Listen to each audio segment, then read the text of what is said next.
我是很饱了，我吃不下去了。嗨，大家好，欢迎回到雪莉在雪梨一日当地人系列。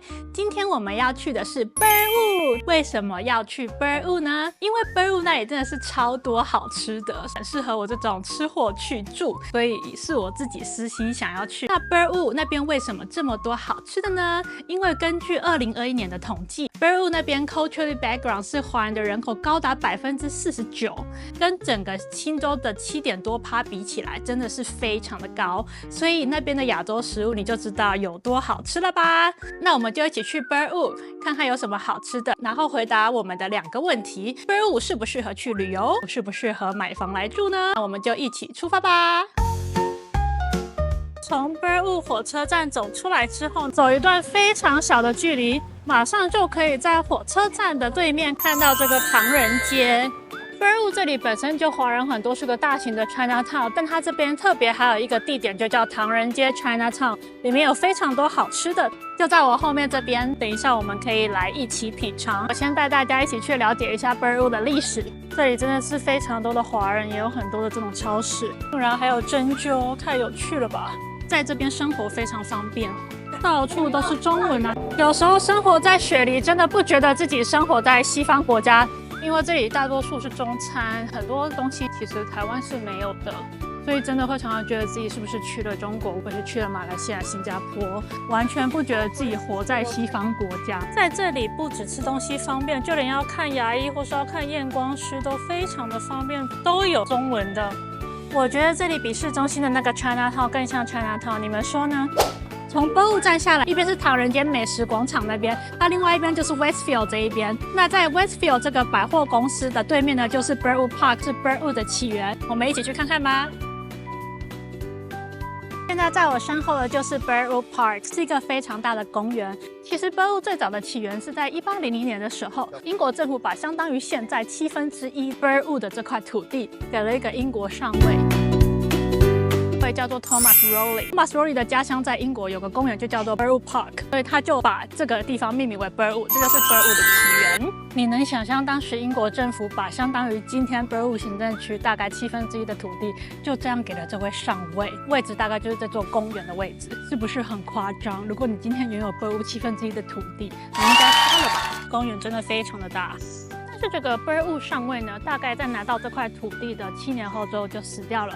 那他死掉之后呢，就把这整块大大的土地留给了他心爱的老婆伊丽莎白。那伊丽莎白呢，原本是大概他死掉了14年前从英国来到这边的罪犯。你14年前犯了个罪，被送到遥远的澳洲，结果你就获得了如此大的一块土地。不过呢，他老婆大概在他死掉之后，大概6年，就把这块大大的土地卖给了这边著名的商人，叫做 Alexander Riley。那这个商人在买了这块土地的2年后呢，就在 Burwood 这边盖了 Burwood 第1栋的房子，取名叫做 Burwood Villa。那这个 Burwood Villa 呢，大概就是在1814年的时候盖成。据说在他大概120年后被拆除的时候 ，Burwood 公园帮他设了一个纪念碑，但是Burwood 公园实在是太大了，所以我找不到那个纪念碑，所以我就只好跟大家口述。Burwood 大概在1850年的时候就有了 Burwood 火车站，所以 Burwood 就开始繁荣起来。大概过了50年，澳洲就独立了。那澳洲独立之后，房子又变成什么样子呢？我们大家一起去 Epping Way 看看。经过了刚刚访完的市中心，我们现在走这条路去 Epping Way。Epping Way 有很多联邦时代的建筑，就是澳洲独立之后的建筑啦。让我们一起去看看长怎么样吧。你看我已经整个汗流满面。等一下呢，我要去喝 Molly Tea。我最近很爱喝 Molly Tea 的一样菜，就是台湾不是常常开车的时候会有人就是敲门，然后就是问你要不要那个木兰花吗？是叫木兰花吗？其实我不是很确定。然后 Molly Tea 有一道茶的名字就是用那个木兰花做的，然后再加 oat milk， 就是燕麦奶，超好喝。我等一下带你们一起去喝。我现在真的好热，但是我想要先带你们了解一下这里的历史。现在大家跟我一起去 Epping Way。我们终于走到 Epping Way 啦。那刚刚有讲到 Burwood 的起源，大概是在1800年的时候，在 Burwood Park。那到了1900年，大家猜猜发生了什么事呢？没错，就是澳洲独立啦，就开始了联邦时代。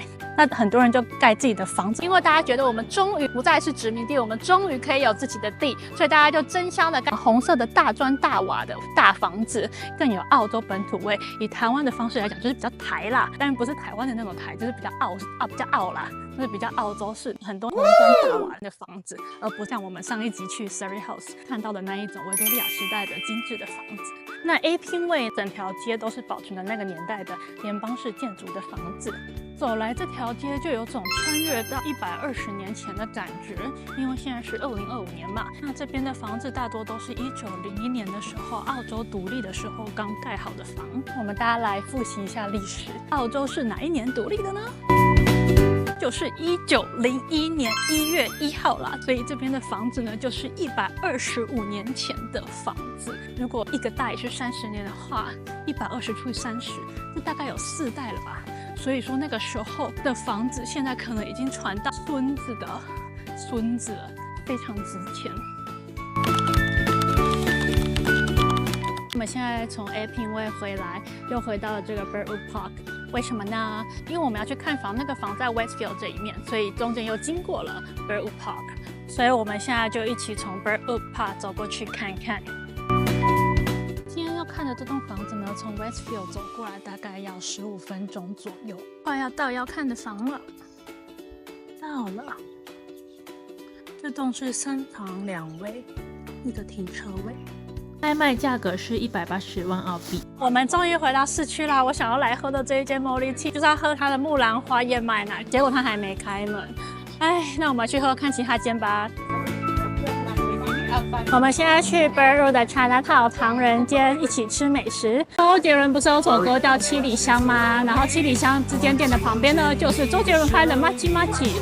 这个是某种神奇的巧合吗？我也不知道。但我没有要喝 Machi Machi， 因为我个人比较喜欢喝贡茶。一到唐人街门口就看到我要买的贡茶，然后这是唐人街里面的样子。听说里面很多好吃的。我后面就是 Burwood 唐人街啦，我已经汗流满面在等待我的贡茶，给大家看看唐人街。里面人超多，而且它还有喷那个水，让大家不这么热，甚至还有2楼，神奇哦！我们一起走上去看它上面是什么吧。一个搞得很像是夜市灯红酒绿美食街的概念。还有一个兵马俑是怎么回事？然后它外面有这个公共区，可以让你坐着在这边吃东西。就是我觉得澳洲政府做得很棒的地方，政府把钱放在建立很多当地的 community 上面，让很多的郊区可以成为自己的生态系，大家就不用每一次都一定要去到市区生活。还有大家到我最注重的事情，就是要有厕所。这个 Chinatown 里面也有厕所，非常的棒。不然吃这么多美食，吃完之后该去哪呢？终于等到我的贡茶啦，我真的快热死了。这里的贡茶包装是这个样子的，让我们可以喝到上面的奶盖。我买的当然就是我最爱的最台的奶盖绿茶啦，也是他们卖的第1名。那我要好好享受了。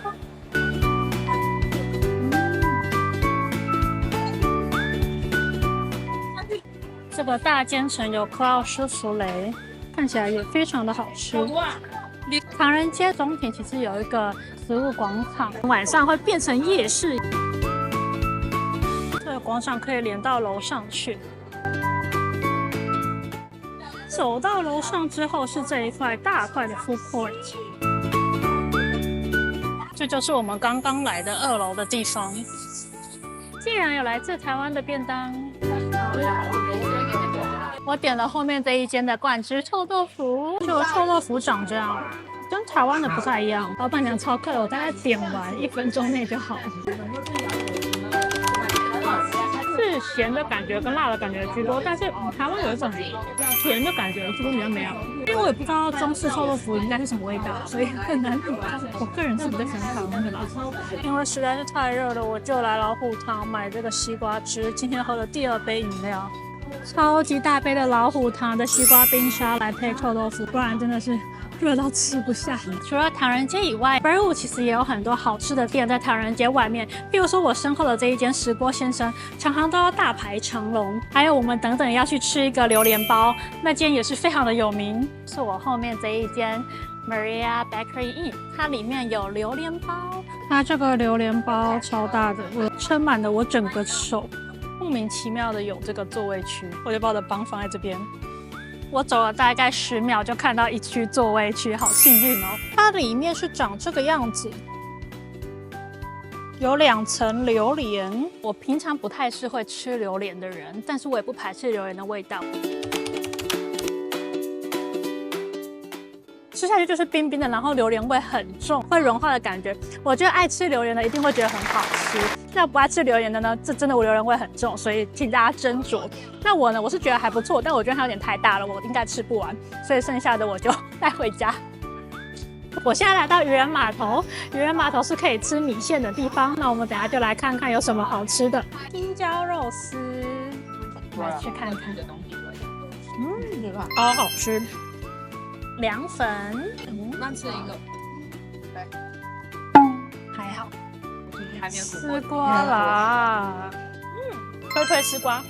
大家好，现在来到 Birdwood 美食之旅的最后一站 Ice Cream Bar。它这个冰淇淋呢，上面可以用马吉包起来。听说这间店是台湾人开的哦。除了把它用马吉包起来以外，你也可以把它变成冰火菠萝的样子。在这里有很多口味，越南咖啡口味、宇治抹茶、玫瑰椒盐锡兰，还有各种的 Tea Fusion。我点的这一个 Peach 乌龙的口味。那我们现在就来试试看是什么味道吧。根据朋友的说法呢，这个很难挖，要用咬的，所以我现在就要用咬的。我突然有点后悔。哦。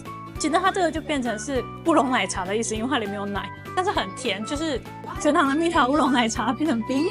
这个蜜桃乌龙茶味不重，我觉得大家如果要点，就要点我朋友吃的，他点的是后续茶，茶味就比较重，比较好吃。那这是我们今天美食之旅的最后一道菜啦，大家饱了吗？